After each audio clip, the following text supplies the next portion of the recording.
You're listening to Where You Live with Gene and Tony. We're back for our last segment today of Where You Live with Gene and Tony. We're broadcasting from the Natural Green Lawn and Landscape Studios. We're brought to you by Extreme Exteriors and American Family Insurance, the Kim Bennett Agency. As an American Family Insurance agent, Kim believes there's much more to insurance than the policy alone. It's about providing you with dependable protection and services. Kim believes that trust and credibility can't be demanded. It can only be earned by what you say and what you do. Call Kim at 651-482-1598, 651-482-1598, and tell her Gene and I sent you. It's time for a message from the Minnesota Multi-Housing Association. This MHA Minute is brought to you by Start to Finish Maintenance Contractors. Start to Finish provides 24-hour service for all of your home and business maintenance needs. Call Start to Finish at 952-259-1219 for your home, for your business, for your peace of mind. Did you know that the members of the Minnesota Multi-Housing Association, or MHA, provide over a quarter of the state's housing? That's housing for more than 1 million residents. The members of MHA agree to abide by a professional code of ethics, and they know that happy residents are key to a successful business. When you're out looking for your next apartment, remember that rental references are a two-way street. Before you rent, ask if the owner is a member of MHA. If not, ask why not. And tell them to visit mmha.com. That's two M's, mmha.com. If you're an owner or manager or even an accidental landlord, you owe it to yourself to learn how the Minnesota Multi-Housing Association, its classes, certification programs, resources, staff, and faculty can help you succeed. Don't be a good landlord. Be a great one. Visit mmha.com, mmha.com. So we're talking about proposed legislation proposed by Representative Gary Peters, Democrat from Michigan, and Keith Ellison, who's a Democrat from Minnesota. Mm-hmm. And the legislation they're proposing is to reduce the principal of the home loan so that the owner's no longer underwater. Yes. And they hope that what this will accomplish is to put a halt to this wave of foreclosures that really has not ended yet. Yeah. Now, to begin framing our discussion here, I think it's important to take a look at things. The way that they're trying to accomplish this is through what is called eminent domain. Mm-hmm. Even if you don't know what eminent domain means. It sounds serious. Doesn't it sound serious? Yes, it does, and it is. It is serious. But of course, Mr. Ellison and others don't want to call it eminent domain. They want to call it Preserving American Home Ownership Act.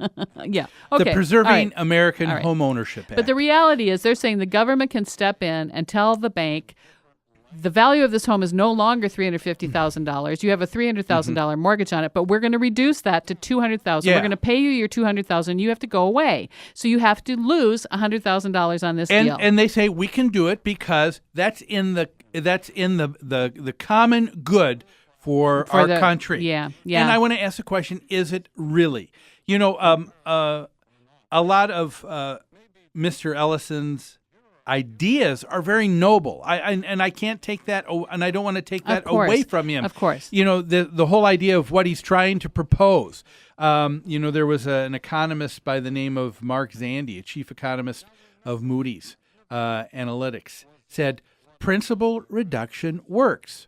It saves money and makes homeowners less likely to default. Okay, if that's our definition of what we want to work, yes, is to halt defaults. And yes, it does, but there are unintended consequences that take place every time. The old unintended consequences. You know, I would also say in the bigger picture, Mr. Ellison and Mr. Peters, is it? Yeah.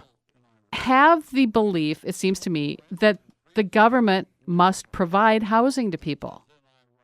That it should be a government responsibility to supply housing to people. Because Ellison is also quoted on rental issues as well. And I dispute that concept. The government is not responsible to provide housing to people. Housing is very important, but so is food. I don't see legislators passing laws about giving away food to people, and that's probably a more basic need than housing even, don't you think? I don't get it. I don't get it. What happens here? I'm trying to take what I think is a more pragmatic approach, and that is, how's this going to be achieved? I mean, it's going to take money. So okay, you let's say because the government's going to have to buy off these mortgages, even at a reduced rate. The fact that, as I mentioned before, the last time we talked about this, you're saying to the bank, you get 2/3 of your money. There you go. Get 67 cents on the dollar. Go away. Bye bye. That's in this example we're creating. That bank is holding money of pensions, I know. retirement, your retirement savings, and now they've your got 401k. Now they got to turn to all of their shareholders and say, "I'm sorry. but you don't have as much." And isn't that the piece that no one talks about? That's the piece that everyone forgets. We all think of these banks as being these evil institutions that this isn't going to hurt them. They'll never go away, but it's hurting real people. Now, Ellison and others talk about that in other recent reports issued by the Center for American Progress. It says the private sector has already begun to embrace this idea of shared appreciation principal reduction. And I say that's fine when it takes place in the private sector. I agree. Because you're talking about the two principals in the transaction, the mortgagee and the mortgagor. That's right. The bank and the homeowner. And if they want to address something, that's for them. And to do that on a small basis is one thing. Well, and it's up to the market to influence the decisions. It's up to the market and the provider, the supplier, and the consumer. To figure out what's in everyone's best interest. But Mr. Ellison says, I want to do this in a big way. I don't want that to happen.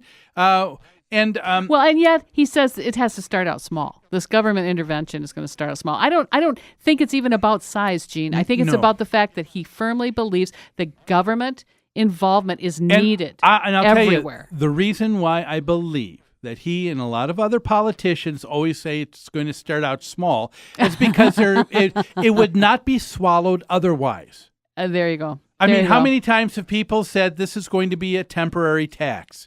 There's no tax. Oh, my gosh. Most taxes, when they're started, they're temporary. Okay. But I don't know. But tell me, which ones have ever come off since? I can't name any. But the thing I think of, what are the unintended consequences of living in government housing? Because part of this plan is that if you accept a deal like this and you sell down the road, you have to share your equity with the government to help pay back taxpayers for this deal. Now, one of the unintended consequences that I can see looming large is if the government then has a stake in the equity in the house, is the government going to step in and say, oh, hey, here's a list of rules of how you have to maintain this house. Here's a list of rules of what improvements you can and cannot do in this house because our taxpayers have a stake in the value of this house. Again, and because the equity. Government has this overriding, we know what's the common good. How about like in some of the governments we talked about that are saying no smoking? And is that going to? People say, "Oh, that's absurd." Oh, is it really absurd? What to disagree with that? To say that's going to happen? No, it's not happening now. It's not anywhere close. But things are headed that way, inch along that way. Yeah. The thing that I find troubling here is where's the money going to come from?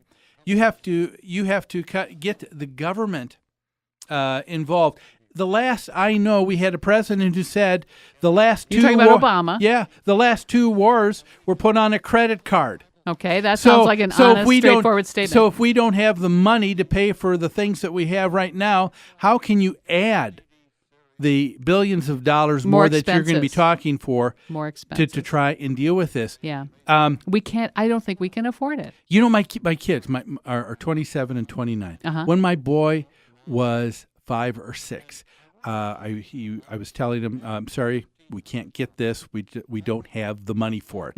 And he was thinking about it. And I remember he was just struggling. And all of a sudden, little wheels turning. And all of a sudden, the light just came on over his head. I got it, Dad. How you can get the money? All you need to do is to go to an ATM. He had seen me go there. Of course. And a lot of people don't realize that when they say, "Oh, this congressman is so wonderful because they're promoting so many He's things." Robin Hood. They're looking. They are making mandates that government must follow, but are unfunded. The money isn't there to take care of it, and they want to simply turn to the American people to say, "You are our ATM." The taxpayers. Our ATM. That's exactly right. And we do that with borrowing even more money. Yeah. There is so much more that we well, could say and on as in this. most issues, Gene, you and I agree that we do not like to see government involvement. We never want to see more government involvement. We want to see more free capitalism and free market influence. Yeah, and the bottom line for me is I don't want to allow this entitlement society mindset that we have extend to include taxpayer-funded relief from voluntary assumed debt. Exactly. Well, hey, that's all the time we've got for today's show. Thanks for joining us. Have a great rest of the weekend. We look forward to having you here next Saturday on Where You Live. Tough to say goodbye. Take care now. Bye-bye then. Bye.